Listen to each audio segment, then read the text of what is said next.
जिस समय दुख की घड़ी चल रही हो, तकलीफ की घड़ी चल रही हो, कष्ट की घड़ी चल रही हो, बहुत तकलीफ हो जीवन में चल रही हो, बहुत तकलीफ जब जिंदगी में चल रही हो, उस समय पर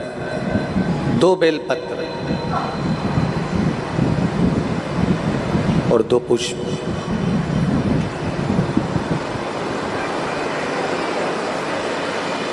दो बेलपत्र और 2 पुष्प,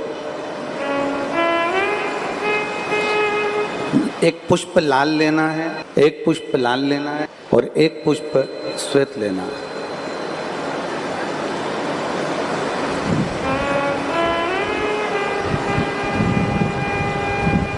जो लाल पुष्प वाला बेलपत्र है उसको अशोक सुंदरी वाली जगह पर समर्पित करना।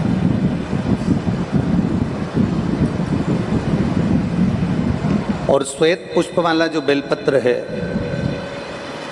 सफेद पुष्प वाला जो बेलपत्र है, उसको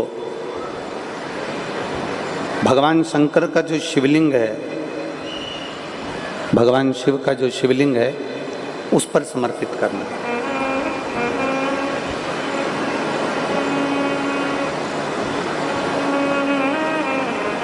एक जो लाल बेलपत्र, लाल पुष्प का जो बेलपत्र है, लाल पुष्प वाला जो बेलपत्र है, लाल पुष्प का जो बेलपत्र है वो बेलपत्र अशोक सुंदरी वाली जगह पर, और श्वेत पुष्प का जो बेलपत्र है वो सफेद पुष्प वाला बेलपत्र भगवान शंकर के शिवलिंग पर समर्पित कर।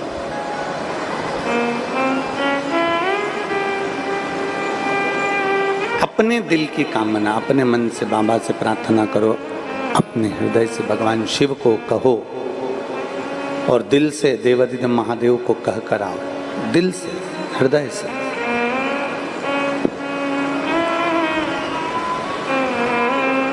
जब दिल से बाबा देवाधिदेव महादेव से कहोगे,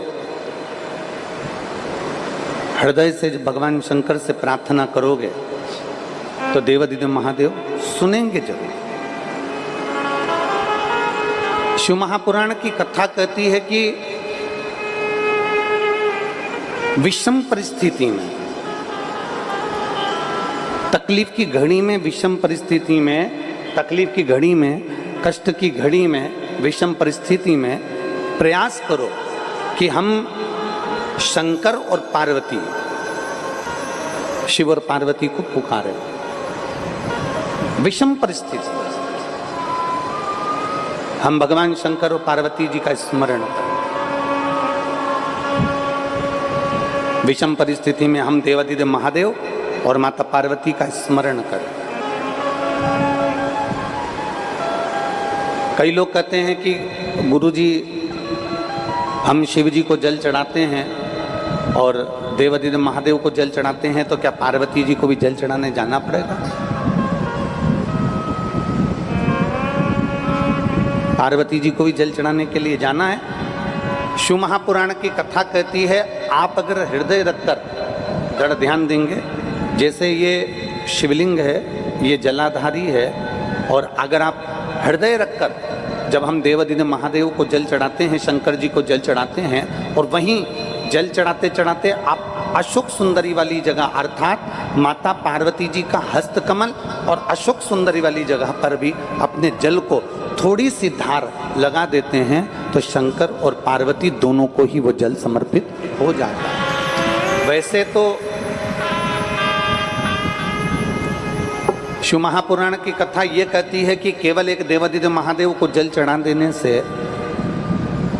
शिव महापुराण की कथा कहती है केवल एक देवाधिदेव महादेव को जल समर्पित कर देने से 33 कोटि देवता, चाहे फिर उसमें गणेश जी हों, कार्तिकेय जी हों, जगदम्बा अम्बा हो, चाहे नवग्रह देवता हों, चाहे पंचलोकपाल हों, षोडश मातृका हों, 64 योगनियाँ हों, सारे देवी देवता उस शंकर भगवान के शिवलिंग में विराजमान हैं। तो शिव महापुराण की कथा कहती है जब हम एक लोटा जल, जैसे हमने दूसरे दिन की कथा में एक बात कही थी कि अपने पितृदेव, अपने कुल देव, अपने ग्राम देव, अपने स्थान देव, अपने नगर देव, किसी भी देवता का अगर हम स्मरण कर रहे हैं और हमको नहीं मालूम कि हमारा कुल देवता कौन है, हमें नहीं मालूम हमारी कुल देवी कौन है, हमें नहीं मालूम हमारे पितृ कौन है, हमें नहीं मालूम कि हमारे स्थान देवता कौन से हैं, हमें नहीं मालूम कि हमारे खेड़े के देवता कौन से हैं, तो शिव महापुराण की कथा कहती है एक लोटा जल जब हम देवादिदेव महादेव को समर्पित करते हैं तो सारे देवताओं को वो जल प्राप्त हो जाता है और सारे देवता मिलकर हमारा कल्याण कर देते हैं। इसलिए मेरी जीजियों, कभी कभी जब आपको ऐसा लगने लगे कि बहुत अकेली हूं, सबने साथ छोड़ दिया, कोई मेरा साथ नहीं देता, परिवार, नाते, रिश्ते, कुटुंब, कबीले सब मुझे छोड़ दिए, तब शंकर के मंदिर में जब आप बैठे हो या जल चढ़ा रहे हो तो वहां की जो रज है, वहां की जो मिट्टी है, वहां का जो कण है, वहां की जो रज है, मिट्टी है, उसको भी अगर अपने मस्तक पर चढ़ाओगे तो निश्चित है उस रज में ना जाने कौन सा शिव भक्त अपने मस्तक पर त्रिपुंड लगाकर आया होगा, शरीर पर भस्म लगाकर आया होगा, वो भस्म की कण जमीन पर गिरी होगी, वो कण जब हमारे शरीर पर लगेगी तो निश्चित है कि तुम्हारा दुख कटेगा जरूर, वो दुख समाप्त जरूर, दुख समाप्त।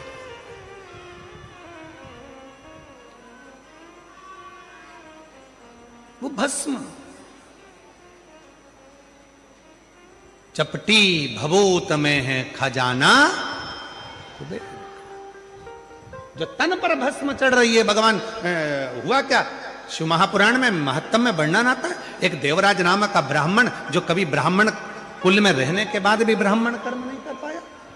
जिसने कभी ना वेद पढ़ा, ना शास्त्र पढ़ा, ना कोई क्रम करा, ना कोई पाठ पूजन करी, ना कभी शंकर के मंदिर में गया, फिर भी वो देवराज मरा तो उसको लेने के लिए देवादिदेव महादेव आ गए और नंदी पर बिठाकर लेकर गए।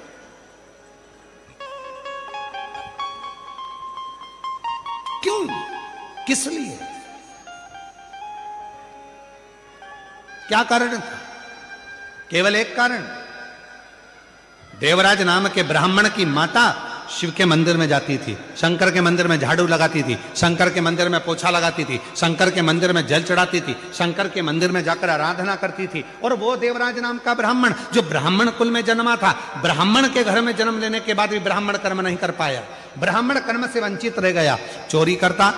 घर में अच्छी पत्नी थी, बच्चे थे, कुटुंब था, इसके बाद भी पर स्त्री का गमन करने गया और एक दूसरी स्त्री के कहने पर रानी के गले का हार चुरा कर लेकर आ गया।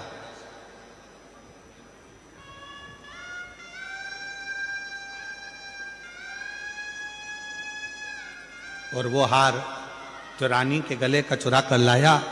दूध पीछे पड़े, शरीर में ताप पड़ने लगा, बुखार आने लगा, कहां जाऊं? शंकर का एक टूटा सा मंदिर था, शिवालय था, उसमें जाकर छुप कर बैठ गया। दूत ढूंढते रहे, वो शिवालय में बैठा हुआ है और कांप रहा है, और उसी शिवालय में शिव महापुराण की कथा चल रही थी। कथा उसके कानों में पड़ी, जैसे ही महादेव का नाम लिया गया, हर हर महादेव कहा गया, बोलते से देवराज के सिर में दर्द हो रहा था, बाहर निकल गया, बेलपत्र के वृक्ष की छांव में, बेलपत्र के वृक्ष की छांव में उसने अपने प्राणों को त्याग दिए। और जैसे ही प्राण त्यागे, मेरे ओघड़दानी उसको नंदी पर बिठाकर ले जा रहे हैं। देवराज ने प्रश्न कर दिया कि मेरे जैसा पापी, जिसने ना कभी भजन करा, ना संकीर्तन करा, ना कीर्तन करा, ना मंदिर में जल चढ़ाया, ना कभी मंदिर में दीप जलाया, ना कभी मंदिर में आराधना करी, ना मंदिर में कभी साधना करी, ना मैंने कोई मंत्र पढ़ा, ना वेद पढ़ा, ना शास्त्र पढ़ा, और मेरे जैसे पापी का उद्धार आपने कर दिया, ऐसा मैंने करा क्या? तब भगवान देवादिदेव महादेव ने डमरू का नाद कर कर कहा, देवराज तूने कुछ